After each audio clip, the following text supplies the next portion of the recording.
Assalamualaikum anak-anak, apa kabar hari ini? Semoga selalu sehat dan semangat. Pada kesempatan kali ini kita akan belajar tentang kodo dan kodar. Adapun indikator capaian materi ini yaitu yang pertama, agar kalian bisa memahami kodo dan kodar.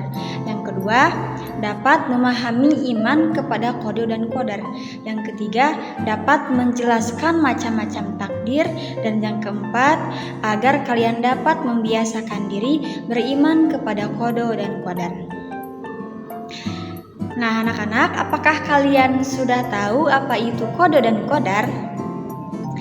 Nah jadi pengertian kodo dan kodar secara bahasa, kodo memiliki beberapa pengertian, yaitu hukum, keputusan, ketetapan, kehendak. Sedangkan kodar secara bahasa artinya kepastian, ukuran, kekuasaan, perwujudan, dan kehendak. Secara istilah, yang dimaksud kodo adalah ketetapan Allah terhadap segala sesuatu sejak zaman azali.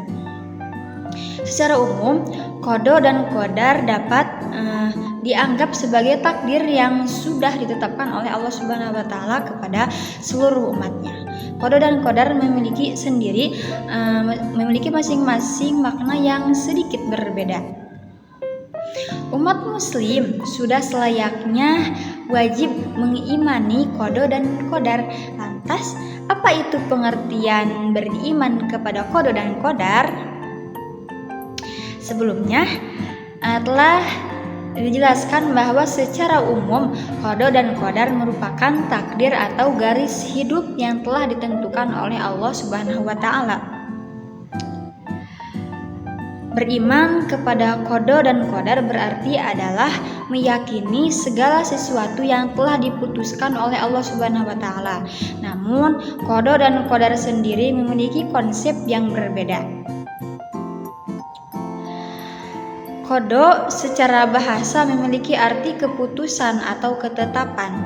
Secara konsep, kodo memiliki makna suatu ketetapan atau keputusan Allah Subhanahu wa Ta'ala yang sudah ditetapkan sejak zaman azali, yaitu zaman ketika segala sesuatu belum tercipta. Manusia sejak zaman azali sudah ditentukan jenis kelamin, kebahagiaan, rezeki, serta ajalnya. Sedangkan kodar dalam arti bahasa memiliki arti sebagai ukuran atau pertimbangan. Secara konsep, kodar memiliki suatu ketetapan Allah berdasarkan ukuran pada setiap diri umat manusia sesuai kehendaknya pada zaman azali. Perbedaan dari kedua konsep ini yaitu kodo berperan sebagai ketetapan pada seseorang manusia untuk menjadi apa seseorang itu kelak. Sedangkan kodar merupakan perwujudan realisasi Allah atas kodo seorang manusia sesuai dengan kehendaknya.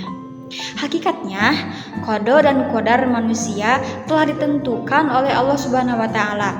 Namun, meskipun Allah memberi kesempatan kepada hamba-hambanya untuk berikhtiar dan memaksimalkan potensi yang telah Allah anugerahkan dan menjadi penentu takdirnya sendiri.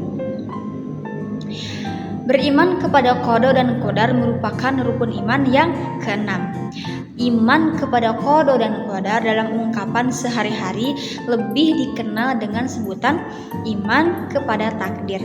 Allah berfirman dalam Quran surah Ar-Ra'd ayat 8. Bismillahirrahmanirrahim. Allahu ya'lamu ma tahillu kullu unta wa ma taghidul arham wa ma taraddu kullu syai'in indahu bimiqdar. Yang artinya, dan segala sesuatu ada ukuran di sisinya.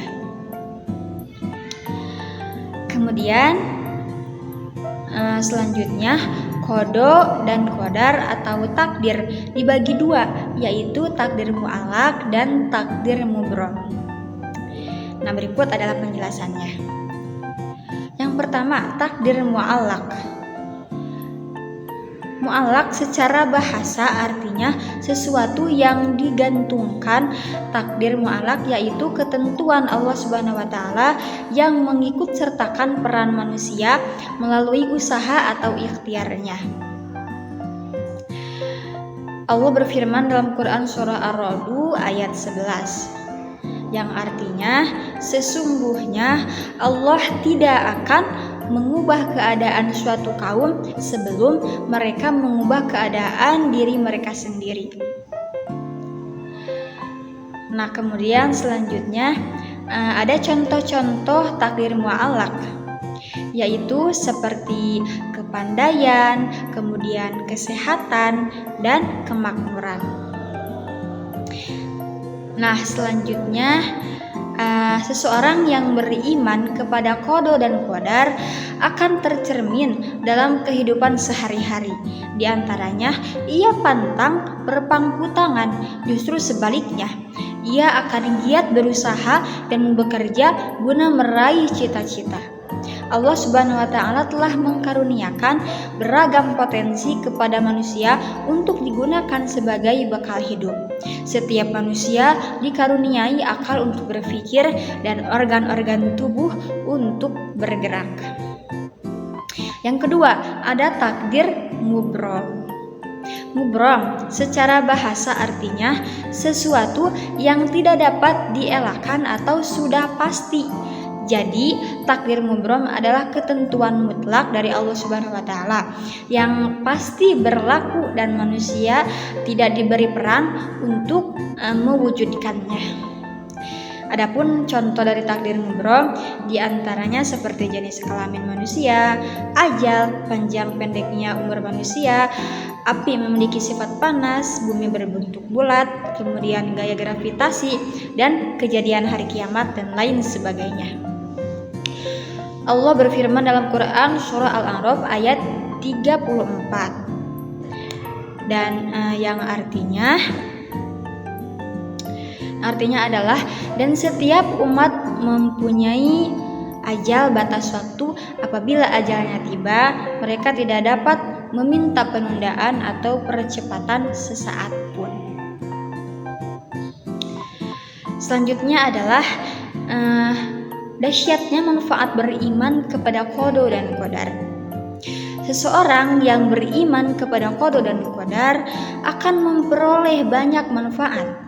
Di antaranya yaitu seperti menenangkan jiwa, kemudian senantiasa bersikap sabar dan bersyukur, kemudian menumbuhkan sifat optimis dan menjauhkan diri dari sifat sombong. Nah, anak-anak, mungkin sekian materi dari pertemuan sekarang. Mudah-mudahan kita semua senantiasa mengimani rukun iman yang keenam, yaitu qada dan qadar. Sekian yang dapat Ibu sampaikan, mudah-mudahan ada manfaatnya. Wassalamualaikum warahmatullahi wabarakatuh.